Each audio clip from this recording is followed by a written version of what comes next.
ಕೂಗೋಣ. ರಾಷ್ಟ್ರೀಯ ಸಂಘರ್ಷ ಸಮಿತಿಗೆ, ರಾಷ್ಟ್ರೀಯ ಸಂಘರ್ಷ ಸಮಿತಿಗೆ,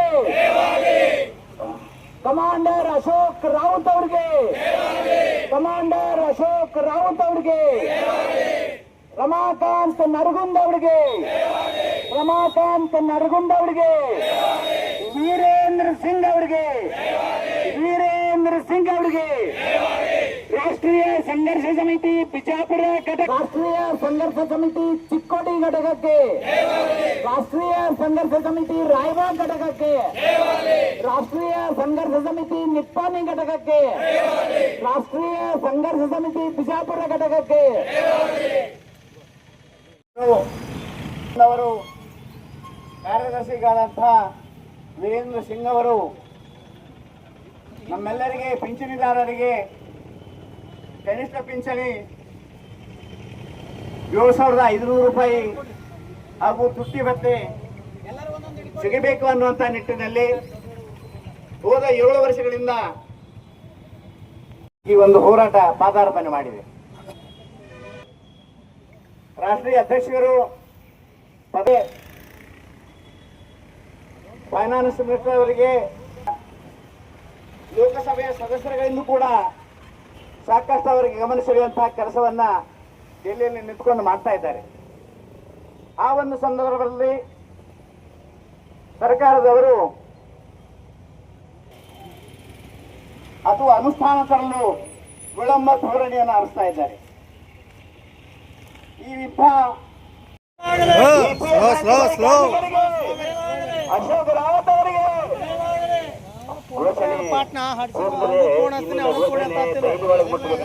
ಅದಕ್ಕೋಸ್ಕರ ದಯವಿಟ್ಟು ಪೆನ್ಷನ್ ಬೇಕಲ್ಲ ನಿಮ್ಗೆ, ದಯವಿಟ್ಟು ಅದಕ್ಕೋಸ್ಕರ ನಮ್ಮ ಘೋಷಣೆ ಜಾಸ್ತಿ ಜೋರದಿಂದ ಕೂದಬೇಕು.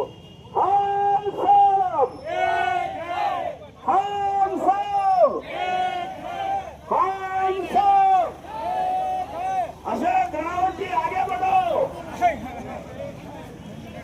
अशोक भाई आगे बढ़ो. सर सर ये ತಗೊಂಡಿನ ವಿಡಿಯೋ ಮಾಡಬೇಕು, ತಗೊಂಡೆ ವಿಡಿಯೋ ಬೇಕು ನನಗೆ, ತಗೊಂಡೆ ನಡ್ರಿ ನೀವು ನಡ್ರಿ, ಘೋಷಣೆ ಹಾಕ್ರಿ ಹಂಗ.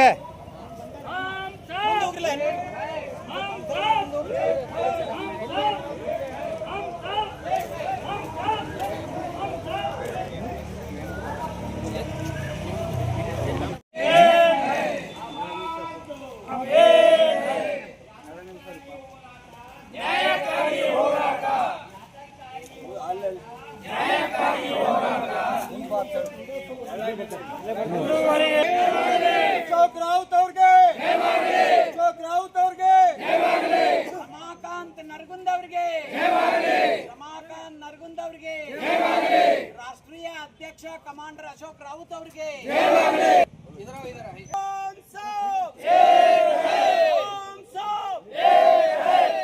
सब आगे बढ़ो,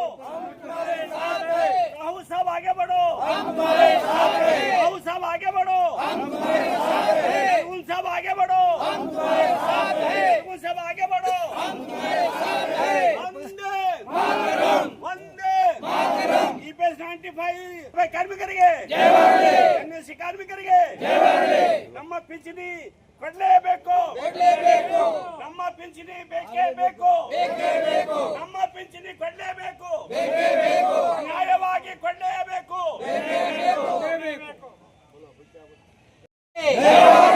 ರಾಷ್ಟ್ರೀಯ ಸಂಘರ್ಷ ಸಮಿತಿಗೆ, ರಾಷ್ಟ್ರೀಯ ಸಂಘರ್ಷ ಸಮಿತಿಗೆ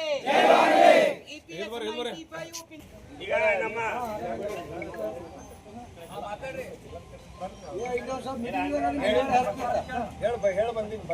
ಸರ್ ಕೊಡ್ತೀರಿ ಬರ್ರಿ, ದಯಮಾಡಿ ಎಲ್ಲರೂ ಬರಬೇಕು.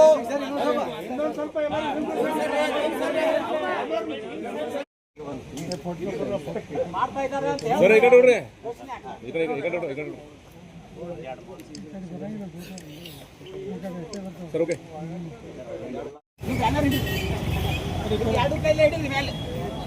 ಪಿಂಚಣಿದಾರ ಸ್ನೇಹಿತರಾದ ತಮ್ಮೆಲ್ಲರಿಗೆ ನಮಸ್ಕಾರ. ಹಾಗೂ ರಾಷ್ಟ್ರೀಯ ಸಂಘರ್ಷ ಸಮಿತಿಯ ಪರವಾಗಿ ತಮ್ಮೆಲ್ಲರನ್ನ ಹೃತ್ಪೂರ್ವಕವಾಗಿ ಸ್ವಾಗತವನ್ನು ಕೋರ್ತಾ ಇದ್ದೇನೆ.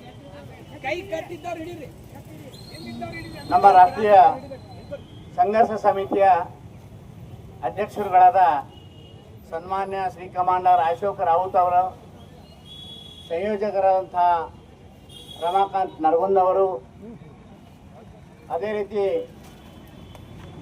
ರಾಷ್ಟ್ರೀಯ ಸಂಘರ್ಷ ಸಮಿತಿಯ ಕಾರ್ಯದರ್ಶಿಗಳಾದ ವೀರೇಂದ್ರ ಸಿಂಗ್ ಅವರು ಕರೆಯ ಮೇರೆಗೆ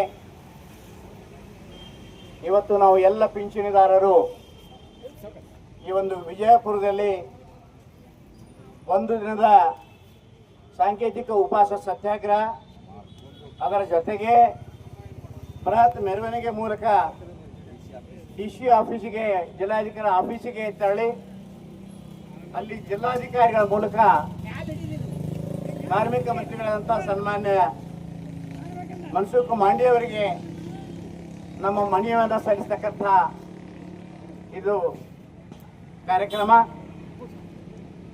ನಮಗೆಲ್ಲರಿಗೂ ಗೊತ್ತಿದೆ, ಈ ಒಂದು ವಿಜಯಪುರದಲ್ಲಿ ನಮ್ಮ ರಾಷ್ಟ್ರೀಯ ಸಂಘರ್ಷ ಸಮಿತಿಯ ರಾಜ್ಯದ ಕಾರ್ಯಾಧ್ಯಕ್ಷರಾದಂತಹ ಸನ್ಮಾನ್ಯ ವೀರಕುಮಾರ ಕಡಾದವರು, ಅವರು ವಿಜಯಪುರದ ಘಟಕದ ಅಧ್ಯಕ್ಷರಾದಂತಹ ಸನ್ಮಾನ್ಯ ಜೆ.ಪಿ. ಗೌಡರವರ ನೇತೃತ್ವದಲ್ಲಿ ಈ ಒಂದು ದಿನ ಸಾಂಕೇತಿಕ ಉಪವಾಸ ಸತ್ಯಾಗ್ರಹ ಹಾಗೂ ಮನವಿ ಸಲ್ಲಿಸತಕ್ಕಂಥ ಕಾರ್ಯಕ್ರಮ. ತಮ್ಮೆಲ್ಲರಿಗೂ ಗೊತ್ತಿದೆ, ಹಾಂ ಹೇಳ್ರಿ. आज ऑल ओवर इंडिया एनएसी ने एक दिन का सांकेतिक उपवास सत्याग्रह कर रहा है। बीजापुर, बागलकोट, बेलगाम तीनों जिला मिलके बीजापुर में ये प्रोटेस्ट कर रहे हैं। हमें बागलकोट से हमारे गुंडप्पा तंतनाड़ लीडरशिप में बहुत लोग आए थे, और बेलगाम डिस्ट्रिक्ट एनएसी इसमें हमारे श्रीकांत उमरानी शुगर फैक्ट्री में एमडी थे, उन्होंने बेलगाम का लीड कर रहा है, उन्होंने भी आए थे।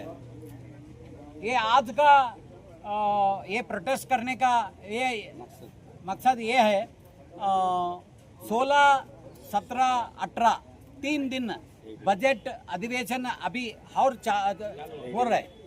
वो 3 दिन का अधिवेशन में हमारा इश्यू फाइनल करो बोल के हमें फिर बार बार हमें ये प्रेशर डाल रहे हैं।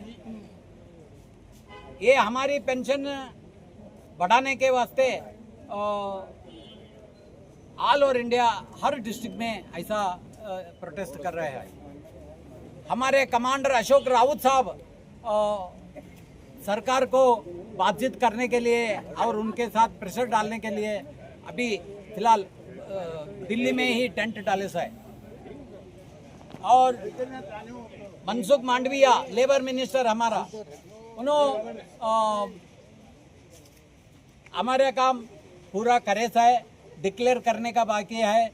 लोकसभा में हमें ये कर को हमें कैबिनेट मीटिंग में पास करके बोल रहे, लेकिन ये बोलने का हर अधिवेशन में ऐसा ही बोलता रहता है, लेकिन काम नहीं होता, बाद में चुपचाप बैठ छोड़ता है। इसलिए हमें ये बार ये ऐसा प्रोटेस्ट करने का ये कर रहे हैं। ये बार हमारे पेंशन नहीं बढ़ाए तो हमारे लोग बहुत गुस्से में है। गुस्से में क्या कर सकते हैं पता नहीं, बूढ़े लोग हैं, खाने को पीने को पैसे पेंशन बस नहीं होता, तो भूखे मन से बहुत गुस्से में है। आगे क्या होता है उसके जिम्मेदार सरकार लेना पड़ता है। आगे क्या तो भी हुआ हमारे बुजुर्गों पेंशनरों को, वो उसका जिम्मेदार सरकार है। और मोदी साहब 3 साल हुआ बोलते ये बूढ़े लोगों का पेंशन बढ़ाने के वास्ते एक ऑर्डर करे तो हो सकता है मोदी के हाथ में, लेकिन नहीं बोल रहे, किस वजह से नहीं बोल रहे पता नहीं। हमें क्या 10 लोग 15 लोग 20 लोग नहीं हैं, हमें 1 करोड़ लोग है ऑल ओवर इंडिया में। नॉन गवर्नमेंट एम्प्लॉयज जो है सभी जने APS 95 स्कीम में आते हैं।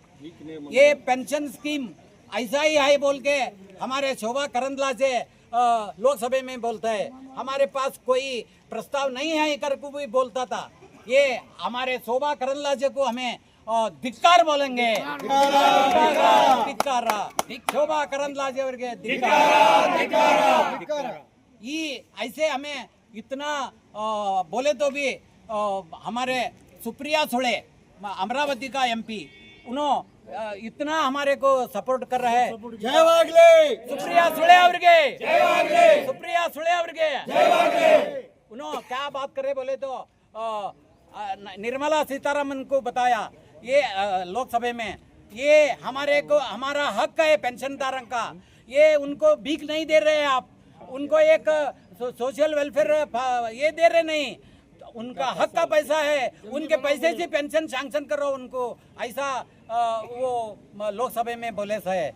उसके बाद में निर्मला सीतारमन बोले है हमें धर्म संकट हुए है, हमें क्या करना है हमें सोच रहे हैं। देखो 10 साल हुआ, हमें हर बार लोकसभा अधिवेशन में मनवी देता है, अभी उन्होंने बोल रहे हमें धर्म संकट को लगे बोल रहे हैं, लेकिन हमें विचार कर रहे हैं, अभी बातचीत चल रहे हैं कितना पेंशन बढ़ाना बोल के, चंद दिन में हमें डिसीजन ले सकते हैं, कोशिश कर रहे हैं ऐसा बोलते हैं।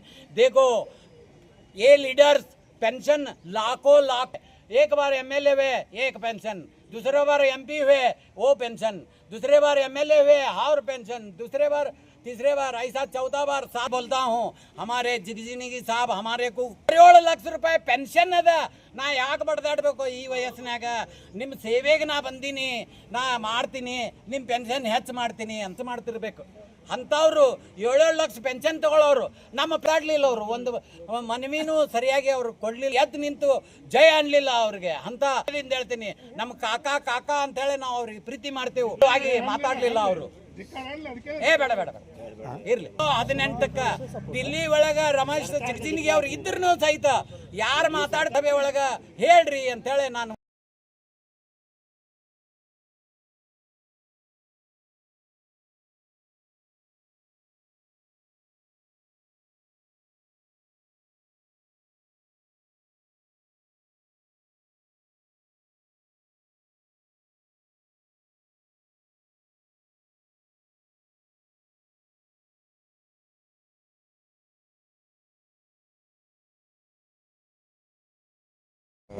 ಮಂಡ್ಯ ಜಿಲ್ಲೆ